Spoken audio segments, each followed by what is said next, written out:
Welcome to this traffic safety webinar sponsored by the North Carolina Governor's Highway Safety Program. This is one in a series of webinars addressing topics of interest for traffic safety professionals. The series is co-hosted by the Institute for Transportation Research and Education at NC State University, ITRE, and the University of North Carolina Highway Safety Research Center. Today's topic is reducing teen crashes, insights and strategies for parents and law enforcement and educators. Our presenters are Justin Owens and Bevan Kirley. Dr. Owens is a senior research scientist at the University of North Carolina's Highway Safety Research Center. He is a behavioral psychologist conducting research in the human factors of roadway safety with the goal of saving lives and improving transportation safety, access, and equity for all road users. Ms. Kirley is a senior research associate and associate director for behavioral sciences research at the University of North Carolina Highway Safety Research Center. She specializes in occupant protection, young driver safety, and motorcyclist safety with the primary focus on the behavioral side of transportation safety. Justin and Bevan, please share your screen now to begin your presentation. Good morning, everyone. Can you hear me, Shannon? Yes, I can. Excellent. I tried to hop on video real quick. I'm not sure if this is working, but just wanted to introduce myself face to face if y'all can see me. In the interest of bandwidth, I'm going to block my video before I start sharing my slides. But just wanted to say hi. Thank you to Shannon. Thank you to ITRE, and thank you to everybody for being here today. It's really a pleasure. My name's Justin. I'm going to be talking for just about a half an hour here. I'm going to try hard to keep on time so that Bevan has time to present after me. I told her to toss a paper airplane my way if I start going over. In the interest of time, I might have to go over a few sections a little bit quicker than I normally would. If that's the case and anybody would like to talk more about them, I would love to have more discussion in the follow-up Q&A. So if you bear with me just a moment here, I'm going to try to share my screen and we'll move forward.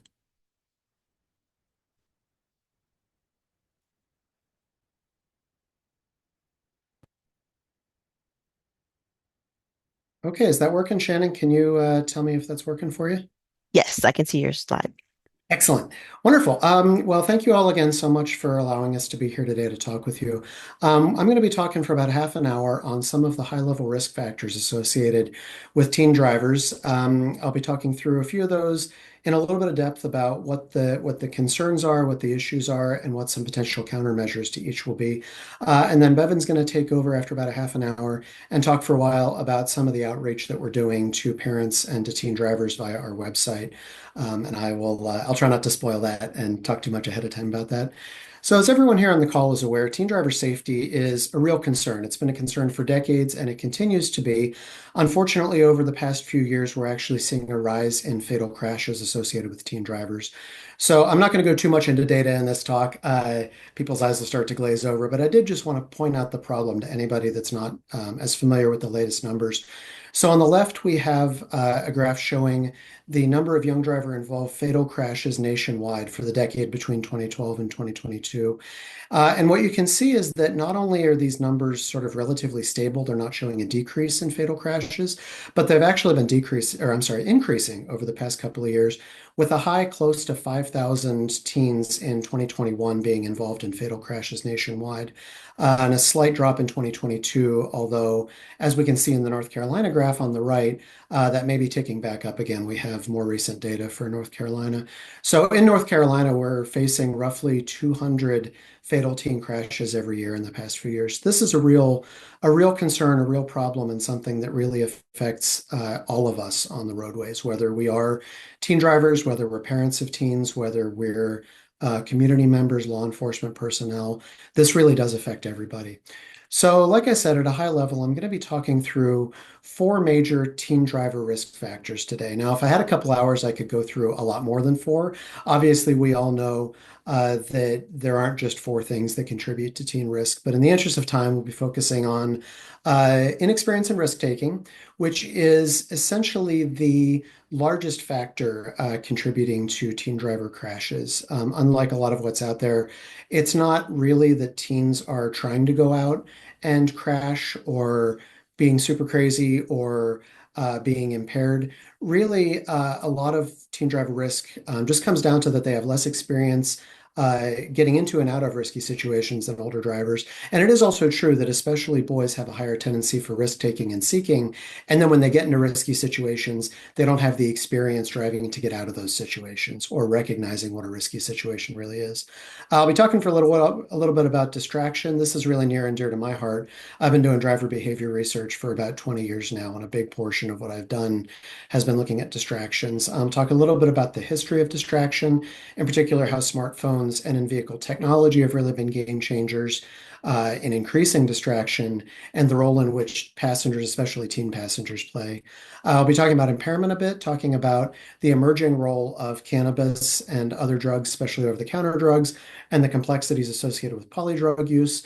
I'm going to try to talk, if I have some time at the end, about what we think the future is going to hold. And as we'll talk more about then, it's really hard to tell what the future is going to be. But if we look at the trends over the past decades and right now in automation, there really is a major shift in how people interact with their vehicles that really affects how teen drivers are driving now and how they're going to be driving in the future. And finally, I would be remiss if I didn't mention that, of course, these are not exhaustive. There are things like speeding, seatbelt use, and a lot of other factors that we could go into, and maybe we will if we have time in the questions. So let's start out by, my computer wants to cooperate. There we go. We'll start out by talking about inexperience as risk-taking, inexperience and risk-taking. As I mentioned, this is really the primary reason that most teen crashes happen. And why does it really matter? Well, when you think about it, driving really is a skill like any other skill that you're learning, like playing a sport, like playing an instrument, like learning any other skilled activity. Driving requires training. In other words, somebody to teach you the basics of what you're doing requires lots of practice, especially including feedback. So in this case, it can be your driving instructor, more likely a supervised parent or guardian, so a supervising driver over the course of the GDL period that we'll talk about after this. And it requires a lot of time. So it's not just the number of hours that you can squeeze in. You can go on the basketball court and practice for a week straight, but it doesn't make you a good basketball player.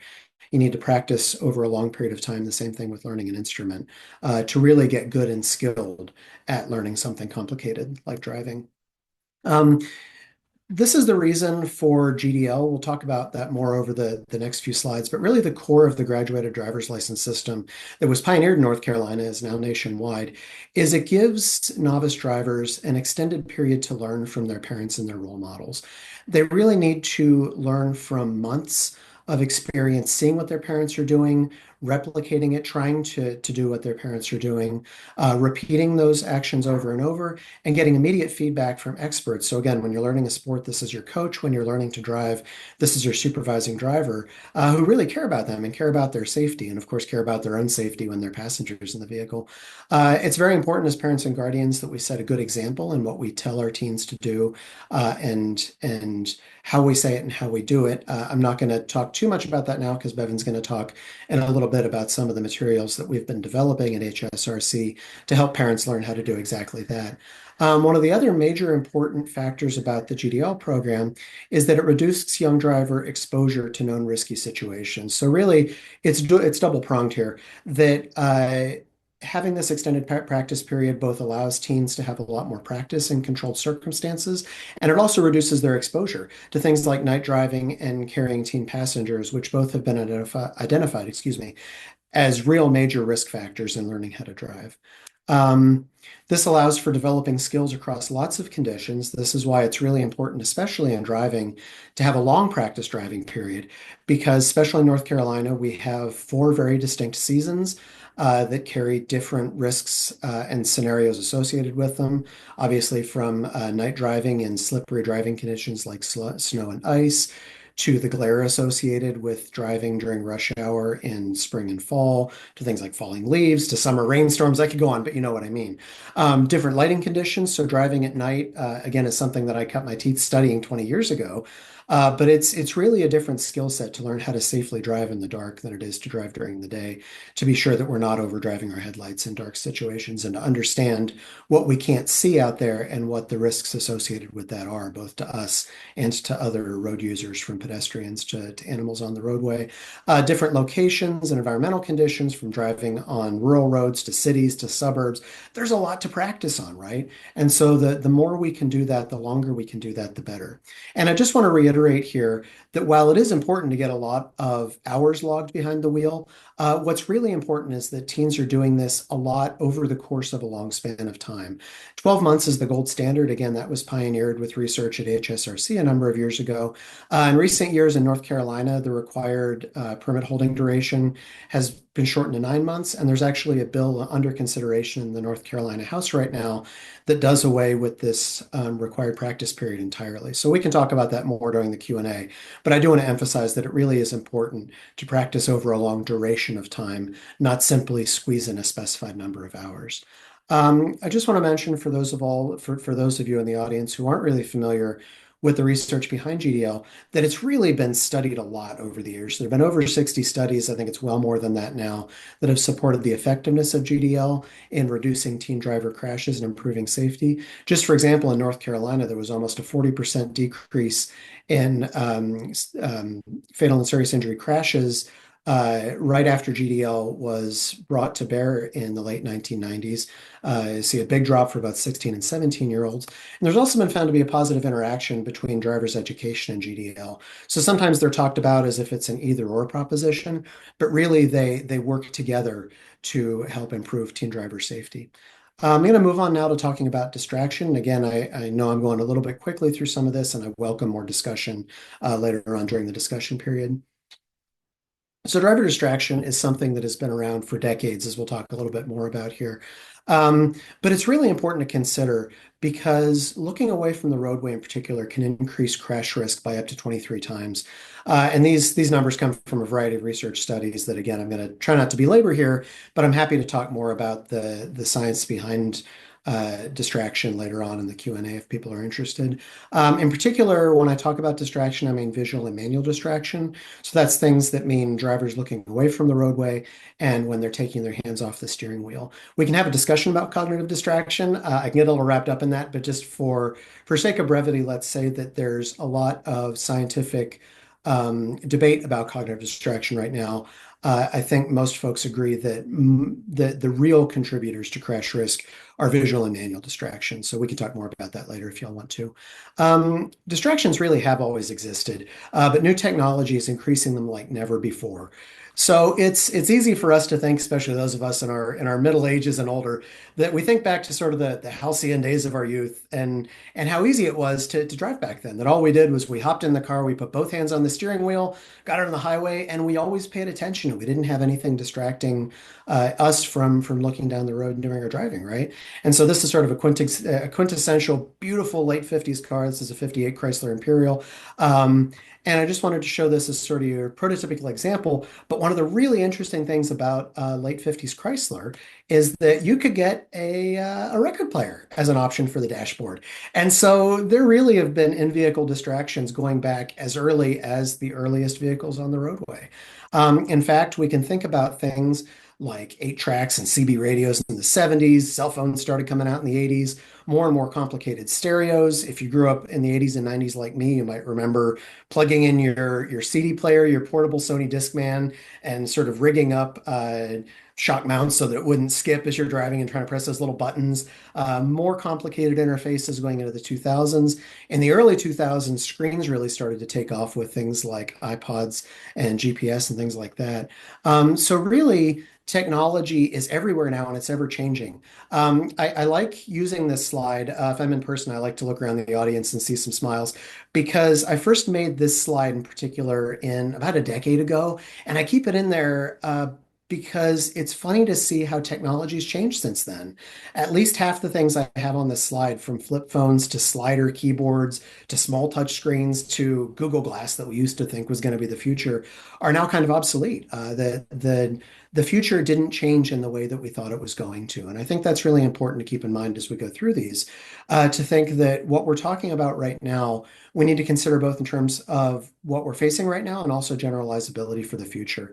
So when we think really about the technology that's out there on the roads right now, what we're really facing is the proliferation of giant screens, mostly touch screens in automobiles. from screens like the Cybertruck on the left that take up really all of the vehicle functions are now on a touchscreen in the dash. To more everyday cars like modern Subarus, that's an Outback on the right, to things like full screen touchscreen phones, to things like CarPlay and Android. Really, touchscreens are taking over most of our in-vehicle interactions these days. And again, I'm happy to talk more about those. We'll come back to that a little bit later in the ADAS section, and I'm happy to talk more about the concerns with this in the Q&A. So what is it that we can do to help reduce distraction? This is a tough nut to crack, honestly. This is something that a lot of researchers like myself spend a lot of time on, and there really aren't any easy answers. Um, so the first thing that pops to mind, and can often be a really good thing, is legislation restrictions, particularly for teen drivers, things like hands-free laws, zero tolerance, not allowing drivers to use cell phones or the things while they're driving. There are limitations to these that I'm not saying should preclude their use. I think they're a very good thing in general, but we should be aware that some of these are written in ways that refer to specific activities.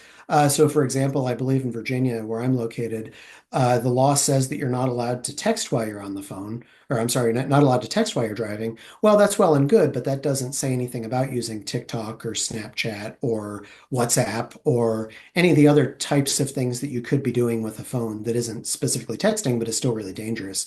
There's also a concern. Some evidence suggests that rules like this could lead to hidden phone use. So, for example, if somebody's trying to hide what they're doing from an officer, they might be looking down at their hands, holding it down below the steering wheel instead of holding their phone up higher. So, again, I'm not suggesting that we don't do these things, that we don't have these kind of regulations, but just that we be aware of what some of the potential unintended consequences may be to them. Really important is parental influence. So this is something that I try to do as a parent. I put my phone down when I drive, enforcing that with our teen drivers, our phone goes in the glove box. In many, many cases, for parents, this is a case of do what I say, not what I do, and that's really hard. We have to lead by example, and we have to lead by as we're teaching our teens to drive, exhibiting what good behavior is, that we don't be distracted, even though it's very tempting. There are automatic lockouts provided in phones, things like do not disturb while driving, that are really important, that we can talk more about then, that are useful if they're actually being used. From my perspective as a human factors guy, choosing well-defined or well-designed interfaces is absolutely critical. And this is something that, as the parent of a teen and a preteen, is forefront on my mind as I'm thinking about the car that they're going to be learning to drive in. Uh, Unfortunately, the horse is really out of the barn for in-vehicle screens. There's a lot of issues associated with the safety of touch screens versus physical controls, like you have to take your eyes off the road longer to direct your finger over. There's no tactile feedback like there is with a button or a knob. So thinking about considering choosing vehicles that have more physical controls than touch controls is valuable. There's all sorts of debate about the balance of CarPlay, uh, using these vehicle systems versus looking at a phone. We can come back to that more later if folks want to, but there are trade-offs in everything in vehicles that we choose. I'm going to talk for a few minutes about impairment here. I know that's something that is near and dear to the hearts of a lot of folks in the audience because it's really been a problem for decades. There's no real easy solutions to this, as we know. We've been researching and combating impairment both for teens and adults for decades now. And things like drunk driving have been improving, but there's still drunk driving rates have been improving, but they still really are a problem. So nationwide, over the last 4 years, over 3,500 young drivers were involved in fatal crashes that were impairment related. In North Carolina, that was over 100 in those 4 years. There are new challenges that we face, including the proliferation of cannabis. That's becoming both recreational across a lot of states and things like medical for a number of states. But not only cannabis itself, but there's becoming a lot more methods of ingestion, like vaping and THC drinks that can affect the actual effect of using cannabis, as well as the timetable and the way to measure it and so forth. There are emerging drugs. Obviously, there's an opioid epidemic, but there's things like phenibut and kratom and Delta-8 that are available over the counter. That it's hard for me. It's hard for many times officers to be aware of what's out there, the effects on driving, how it's able to be measured, and what happens when more than one of these things are being used at a time, if they can exacerbate influences of each other. So things like polydrug use. So the potential countermeasures that have been looked at over the years for this include enforcement. Again, that's critical to trying to reduce to reduce impaired driving. But as we just talked about, there's challenges with keeping up with what's out there, and it's changing so quickly. Um, Education is critically important, but education needs to be fact-based, not based in fear. Research suggests that fear-based campaigns really don't work as well. And there needs to be constant research about what the real effects of these new drugs are, and feed that back into education. There are a number of impairment simulators out there, like goggles that claim to simulate impaired driving. Happy to talk more about that later. But I did just want to mention that there's a lack of evidence out there that finds that there's really long-term benefits to these.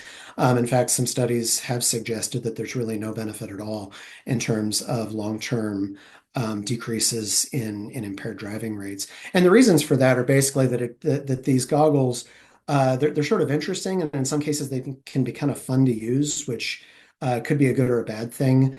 But they don't really capture the impaired cognition and decision making that happens with real impairment. And of course, they don't simulate the feeling that people feel when they're impaired. So people can make some really bad decisions when they're under the influence that aren't simulated by things like this. Um, so moving on, there are future technologies in the works. NHTSA is looking at mandating in-vehicle alcohol interlocks with the DADS program. So we can talk more about that later too, if you like. But that's not something that's readily available right now, except for folks who have had in some areas, folks who have gotten convicted for this. So with my last couple of minutes, I'd just like to talk through the issues associated with advanced driver assistance systems, ADAS, and automation. So I'm going to pause for a minute here and let you look at this. If I was in person, I'd be asking y'all to raise your hands how many of these you all recognize. The point of this slide, and I could go on, this was just with a 15-minute quick internet search, is that basically every car company out there has currently some suite of driver assistance systems that's always called something different. You have Honda Sensing or Subaru EyeSight or Mercedes Drive Pilot, so on and so forth. They're called something different. They have different capabilities, different abilities within. I'm sort of grinning right now. You can't see me, but it's hard to even describe because how different these things are. You can have a lane keeping system in one vehicle that's different from the lane keeping system in another vehicle that's in one option package that's called one thing that's slightly different from a different option package with a different thing. I don't want to belabor it, but it's really complicated is the point of this. And if it's complicated to those of us in the field, think how complicated it is to novice drivers that are faced with this plethora of different systems out there. Not to mention that the names that many car companies give are really kind of misleading. So, sort of the classic example of this is Tesla, who names some of their systems autopilot and full self-driving, which, as we know, are neither an autopilot nor self-driving. In fact, they say on their website in the little fine print that they're intended for use with a fully attentive driver, has the hands on the wheel, prepared to take over, do not make this vehicle autonomous. Well, these words that they're using don't mean what everybody thinks that they mean. Um, Now, that said, I want to do another historical digression just very quickly because I love talking about the history of technology. The first vehicle to use the term autopilot was actually all the way back in the 1950s, and this was, believe it or not, the Chrysler Imperial that had the record player in the dashboard that you could get. And back then, that was the first consumer available cruise control was called autopilot. So I don't mean this as anything more than a brief little fun digression, except to say that this concern about nomenclature has really been around for a long time. Now, very quickly, within a couple of years, it was named cruise control again, and that sort of stuck. But anyway, I thought this was kind of fun. Um, Not only do we see a lot of differences across vehicles and technology, the changes in these vehicle technologies are actually accelerating over time.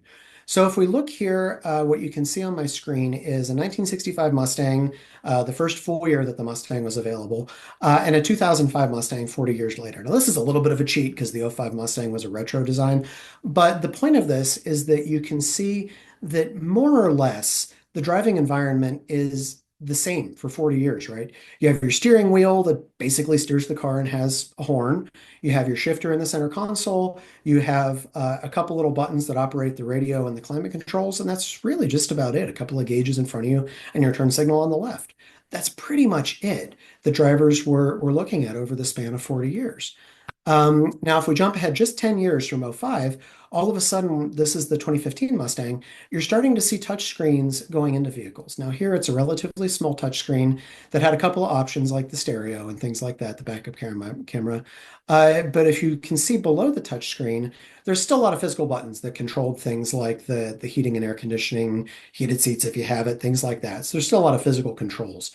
Jump ahead another decade, and all of a sudden, this screen covers the entire dash. In fact, there's a single screen that offers a ton of information right in front of the driver. It's a little bit hard to see in this picture, but that screen extends all the way across to the center stack there. And now all of a sudden, it's a touch screen that includes pretty much every vehicle function that you're going to want to access. There's a couple little buttons below. Some cars don't even have those couple little buttons anymore. It's just pure touch screen. So again, I'm happy to talk more about this later, but the point of this is just to show that not only are these things changing, the vehicles that are out there in the marketplace right now are becoming increasingly different from the used vehicles that a lot of us has. The average age of cars on the roadway is about 12 years, so that's even older than 2015. At the risk of belaboring the point, I want to just use this slide really quickly. I'm not going to dive into all this, but the point of this is to show that just over the span of the last couple of years, these are all vehicles that I've driven extensively because I've owned them, have very different driver assistance systems that have very different names, that have very different types of features in the assistance packages, that have different options, that have different capabilities. For example, two of these vehicles, the Subaru and the Mazda, they have a adaptive cruise control and it works in stop and go traffic, but the Jeep on the right has adaptive cruise control that doesn't work in stop and go traffic.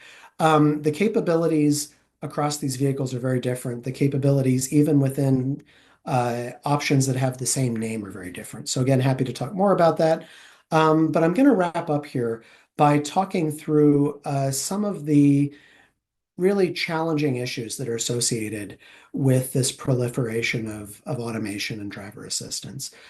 First of all, this is really a weird time that we're in technologically speaking, because we're on the cusp of automation, but the automation that's out there right now, by and large, with very limited exceptions, it does not actually take over the driving task for anybody. You have to be involved, and a teen has to be involved as an active driver and ready to take over at the drop of a hat on any given moment. So to do this, drivers have to first of all understand what features their vehicle has, which is not at all apparent. Even if you look at a car website, it's not at all apparent what option packages any given vehicle has. They have to maintain constant vigilance, even or especially when the vehicle is doing part of the driving task, to understand situations and errors that exceed system limits. So a good example of this is if you're driving a vehicle that has adaptive cruise control, you might have it set for say 55 miles an hour, and you're following a car that's going say 45. So your vehicle is going 45 miles an hour. And if you're not paying attention, or you're a young driver who doesn't really understand how it works, if that vehicle moves into another lane, your vehicle is going to accelerate to 55, and that's not going to take into account what may be immediately in front of you on the roadway. So, for example, if there's a red light there, uh, all of a sudden your car could rocket through the intersection. So this is something that we really have to keep in mind when we're training teens and really anybody who's learning to drive newer vehicles. There's concerns about skill development because you have to have the skill to be able to execute rapid, correct control maneuvers when a situation like that occurs. So we have to make sure that we're training novices how to control their vehicles in emergencies and uh, how to be aware to take over control when those situations happen. Um, there's some unique challenges for automation to young drivers because they can have and I shouldn't say these are necessarily unique, but they're say especially critical for young drivers because they have to have an understanding of what systems are present in every car they drive. So this means if they have their own car, if they're driving their parents' car, if they're driving a behind the wheel car, all of those might have different systems. So some of them might have a blind spot warning that they might get used to, while another one doesn't. So if they get used to relying on a flashing light or a beep to tell them somebody's in their blind spot, all of a sudden they hop into a car and they expect that and it's not there, they could veer into another lane. How to monitor these systems and control them when the controls are different between vehicles. Capability of their systems compared to others they have driven. So, for example, lane centering versus lane keeping, if they work in the dark or the rain versus ones that don't. And all this complexity combined with training can lead to insufficient vigilance or manual skill control development. And just to make matters more complicated, I don't know about y'all, but my eyes are kind of glazing over talking about this right now. I do this for a living, and I get confused looking into all this stuff. So people who don't think about this on a daily basis can really have misunderstandings of the systems that are in their vehicles and others and other vehicles. So we think about how important this critical GDL period is, and it's really important to help uh, supervising drivers, parents, and guardians, and instructors understand what's really out there so that they can help their novice drivers understand as well. This can pose challenges for training curricula because it's completely unfeasible to train all students on all the systems that are out there. Technology obviously is changing faster than our standards can keep up. And of course, access to vehicles that have the most modern systems for behind the wheel training is cost prohibitive. And this factors into things like equity concerns for less affluent areas. But if we just lecture, as no doubt y'all's eyes are glazing over a little bit, because I've been talking about this for half an hour, lecturing without interacting is going to be less effective than having teens actually practice on things. What is it that we can do to address this finally? Well, in an ideal world, of course, we can teach novices everything that's out there, help them understand all the controls and capabilities and limitations, where these things work, where they don't work. That's absolutely impossible. But to help them ensure that they have an understanding of every vehicle that they're likely to drive. But of course, in the real world, that's just not going to happen.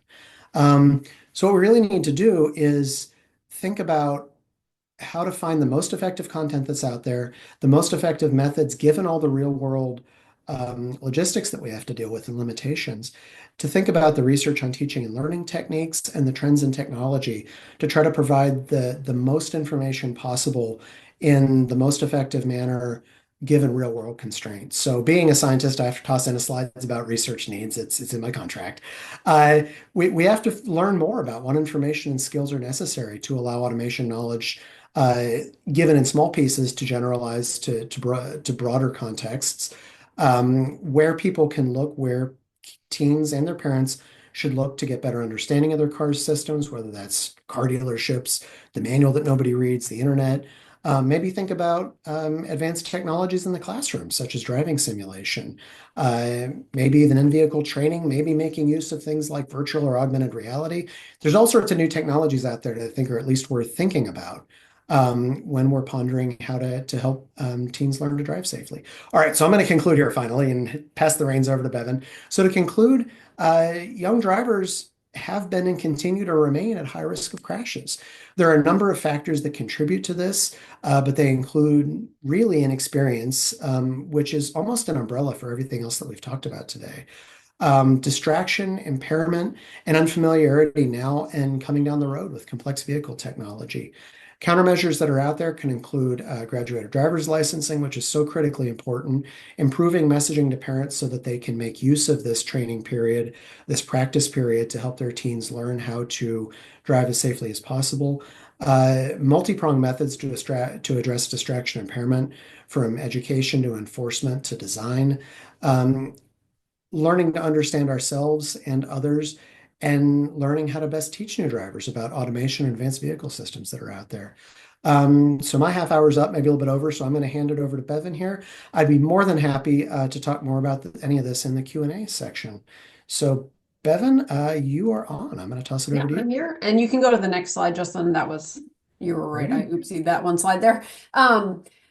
Hi, yes, my name's Bevan Kirley. I'll keep my video off since the screen sharing seems to be working well for right now. And I'm going to talk to you a little bit about a program that we developed at Highway Safety Research Center, specifically intended to assist parents of teens who are in the learner permit period with helping their teen learn all of the important things that they need to learn during that period. And so that's where Time to Drive comes in. And Justin, you can go to the next slide. A little bit of history of this program. So we know that parental involvement is really a key component for this process. Parents play a critical role in making sure their teen gets enough experience, gets enough variety of experience, and all of the things. And, while there are some resources available for parents, most of them have not been evaluated. It's a little unclear how effective they are. So Time to Drive was developed quite a number of years ago to fill this specific need in North Carolina. Next slide. And just as a quick overview of the original program, it was intended as small in-person classes. It ran about 90 minutes long, and it had two primary goals. The first one was to help parents understand what enough driving during the learner stage was. And, for that, Justin touched on it a little bit in the beginning, but it's, a lot of practice in a wide variety of situations over the course of many, many months, is kind of what we are aiming for there. And it was also intended to help parents share their driving wisdom with their teen. And what we mean by that is that we as experienced drivers have so many things that we kind of just know at this point that just come naturally, they're intuitive to us. And those sorts of things aren't necessarily obvious to a beginning driver. So the goal of this was to help parents kind of recognize that specific wisdom that they have and help them share it effectively with their teen. Rather than presenting facts and statistics, the session, focused a lot on discussions amongst the parents present, problem solving, kind of identifying where challenges may result and kind of addressing some of those before you get to those challenges in real life. Next slide. So I won't go into the evaluation in much detail, but do know that we did evaluate this. We pilot tested it. We randomly assigned people to either attend this class or a standard class that was offered. And everybody, no matter what group they were in, completed a survey. We followed up with some people with telephone interviews of both the parent and the teen. Next slide. And we got some positive results. Compared to before they arrived, parents who attended Time to Drive did report feeling better prepared, more confident. They understood kind of some of the components that we were trying to get across. And teens whose parents went through that reported that their parent didn't yell as much when they were driving. And of course, this is the teen's interpretation of yelling, not necessarily actual yelling. And they felt that their parent did a good job kind of explaining what needed to happen while they were driving. Next slide. But the challenge really came into how do we scale this so that more parents can participate? We knew that it had value.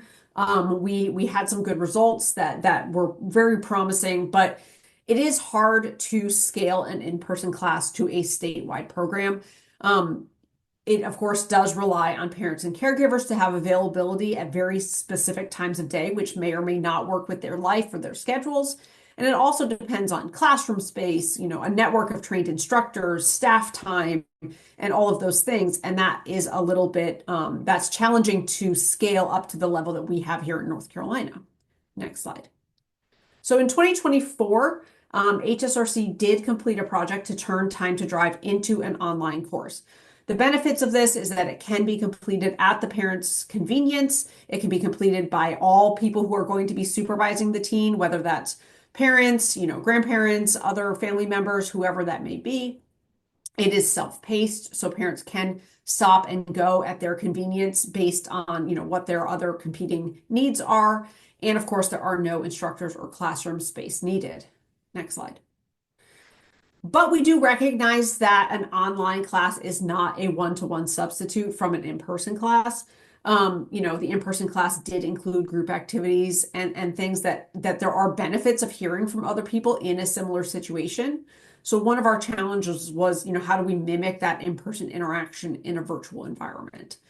We also know that when you are doing a class, maybe on your phone or something like that, you do have opportunity for distractions, for lack of attention to the material being shared. To address this, it is self-paced, so people can stop and go as they are needed. We do include at the top of each module a time expectation so people know what they're getting into. And this is not the sort of class where you can just click play at the beginning and it plays through. There are multiple click points throughout the modules to keep people engaged in the material. Next slide. So this course did have 5 primary course objectives. Number 1 is to recognize the perspective of new drivers. going into the what type of practice and how much practice again. Another one on sharing the wisdom and effectively communicating. Those were in the original course. And then we did add some of these key vehicle safety features and the graduated driver licensing requirements as well. Next slide. This is done through 8 modules. And I screenshot this just so you could see that it does keep track of your progress. So in this one, module 1 has been completed and module 2 is partway completed. So you can know where you need to pick back up again. Next slide. Here's just some screenshots from the course. On the left, you can just see this is like the intro to this one particular module. At the top, it has the title, and then right under it, it does have that time expectation. So this one says approximately 8 minutes to complete this section. It then goes into the learning objectives, and that's repeated in every single module. On the right, you can see just a screenshot of, we call this our moderator or our instructor. This is based on a real person. The real person is shown in video at the beginning and end of the course. And then throughout the middle of the course, we have this cartoon version of the instructor who kind of helps guide participants through the course material in each module. Next slide. We do have a variety of families represented in the course, and this is intended to help families navigate the challenges that we saw like in the original course. So we just have, these are just our families that we have, and that you help them through a variety of different situations as the course progresses. Next slide. Okay, so in order to incorporate interaction with other parents, we did interview parents and incorporate those videos in. So this is just a quick video. Justin, you can play it.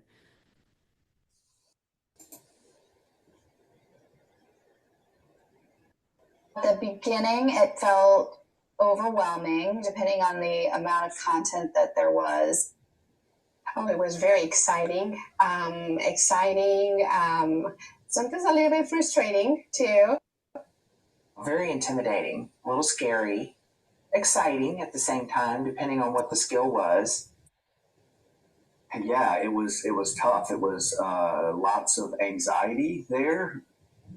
So not a perfect, substitute for actually interacting with people in a real class, but this is kind of going in a line with, trying to mimic that in-person interaction as best as we could.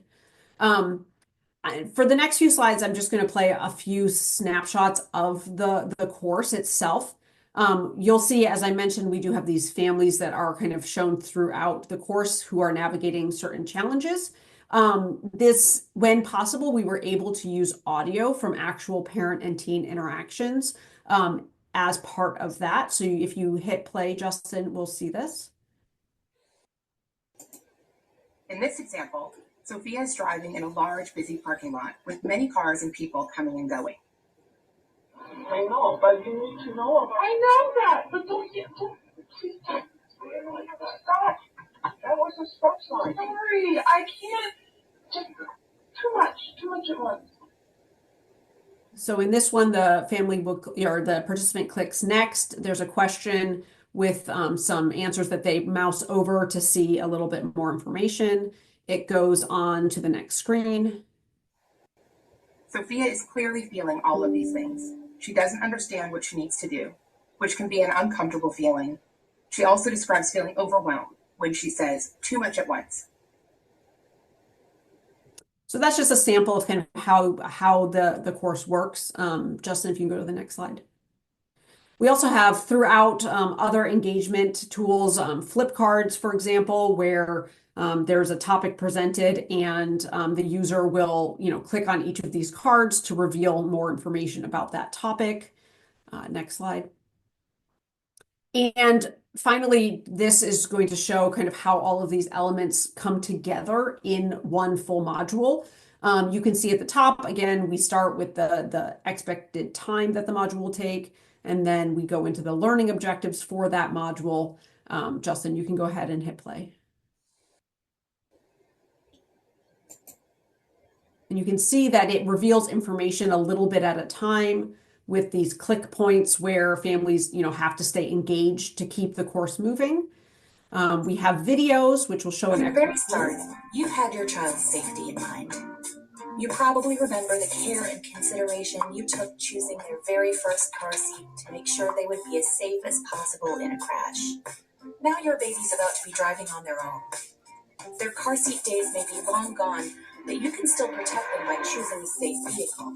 Your team is probably doing a good job driving with you in the car, but once they start driving independently, their risk of a crash dramatically increases.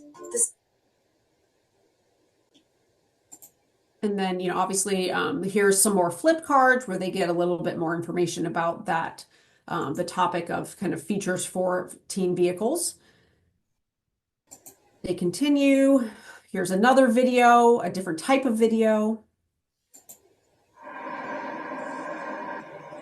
Small cars are a lot safer than they were just a few years ago, but that doesn't mean they offer the same level of protection as larger ones. To see how the laws of physics affect the protection in a crash, we recently conducted a series of tests crashing mini cars and a microcar into mid-sized cars from the same manufacturer. So again, just a little excerpt there. There are links to these agencies for, additional resources or information. And then we combine all of this with some of our cartoon Ethan's family scenarios. owns 2 vehicles, and the plan is for Ethan to share a vehicle with his parents for at least his first year of driving. Which of these 2 vehicles would be a better choice for Ethan to drive?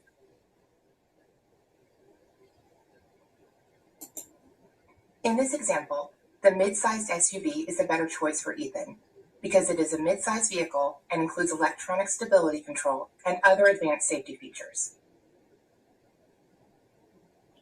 And then again, as the user goes through, there's additional components and things like that. And so this is just a little snapshot of what the workflow looks like when people are taking the course. Next slide.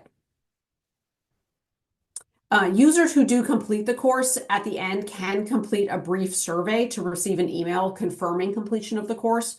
So if any, drivers, educators, or whoever want their parents to complete this course, they can get an email confirmation that says that they did complete it. This is also our way of getting some feedback about the course. Users do have to answer some questions about the course before they get that email. Next slide. And then just as a little advertisement here, this is available. It's free. We would love for people to use it. So please share with anyone who you think this is relevant for.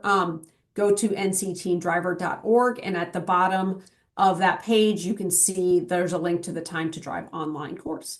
And so please share as much as you would like. And then with that, I think Justin and I are available for questions. Thank you so much, Justin and Bevan. That was really a subject that's close to my heart. I have a driver that's about to, well, I have a teen that's going to start driving in less than a year, and I've already been thinking about some of those things, like safety features and how distracted she is in the kitchen, let alone behind the wheel. So that was really timely. So, if you have questions, you can put them in the Q&A section, or you can raise your hand if you'd like to speak. So the first one I will ask from the Q&A, and then I'll go to those who have their hands raised. So there's a question from Sean that says, I appreciate the slides about proper car choices for your teens. I agree parents should research the car that they like they researched the car seat, and they said it was very impactful. So thank you. And it's either Andrea or Andrea. I'm sorry if I mispronounced that, but I'm going to unmute you so that you can ask your question.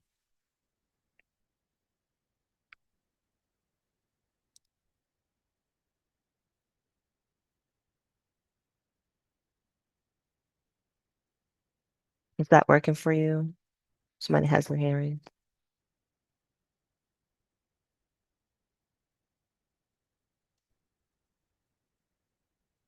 So we'll come back. We'll go to Charles.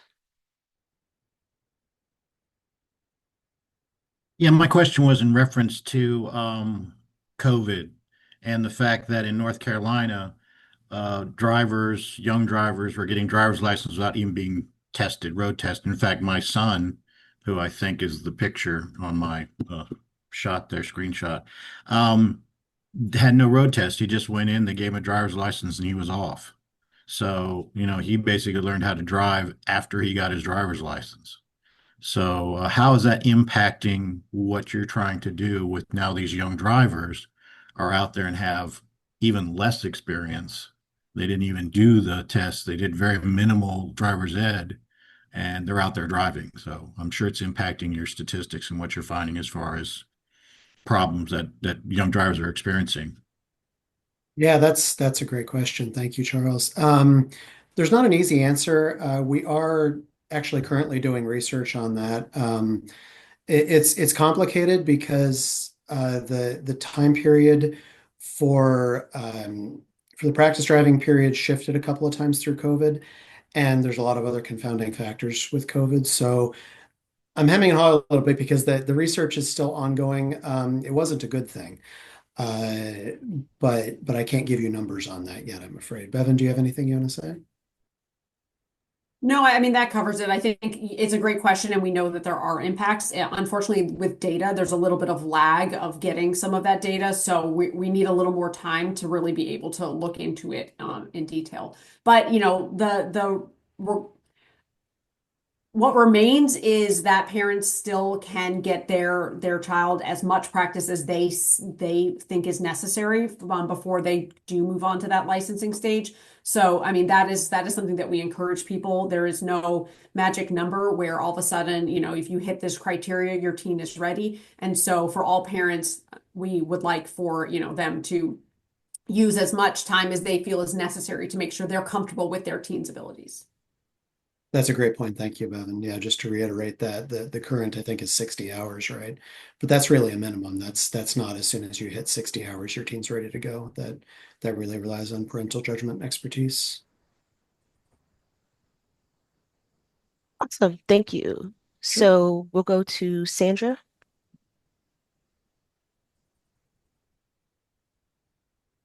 Thank you. Can you hear me? Yes. Okay, thank you.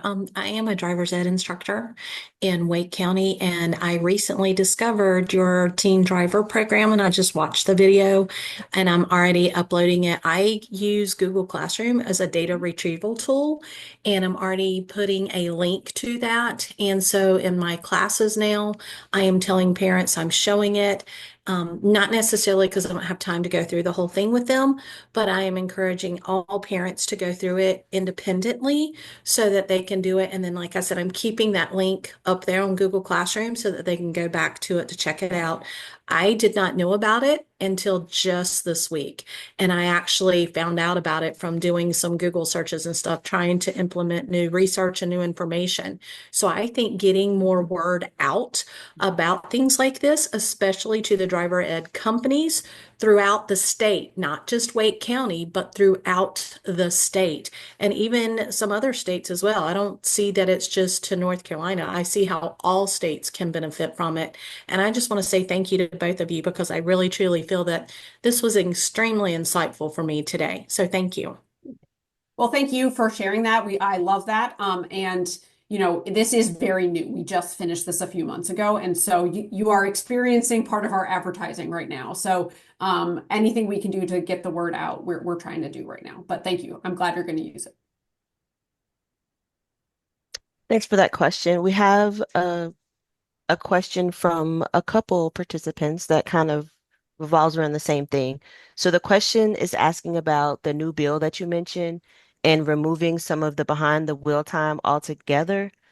Do you know what the reasoning was that they would consider removing time or reducing the time?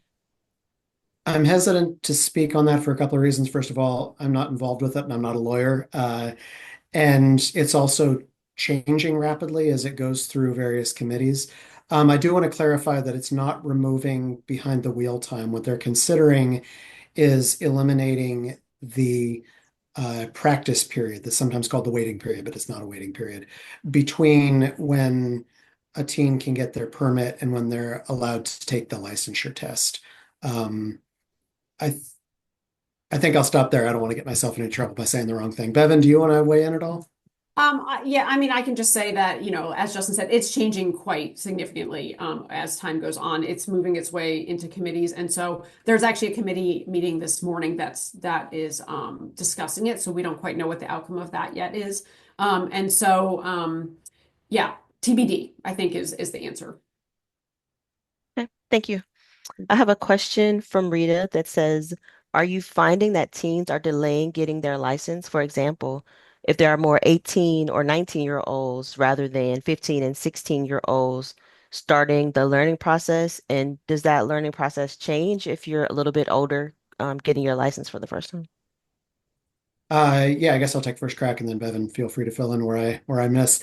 There has been research studying that across different states, and the findings aren't consistent, but there is some evidence that there's at least a small shift towards later licensure for some teens who are trying to, I don't want to say bypass, but for lack of a better word, bypass the GDL process. On balance, it has still been found that the GDL process has still been found over and over and over again to provide uh, large benefits for teens of all ages. The specific rules do vary by state. I believe in North Carolina that once you hit 18, you're not required to go through the steps of the GDL process, but there is always discussion about potentially shifting that. But there are other factors that go into that decision process. But we do just want to keep harping on the point that the more practice and the more supervised practice that teens can get, the better. So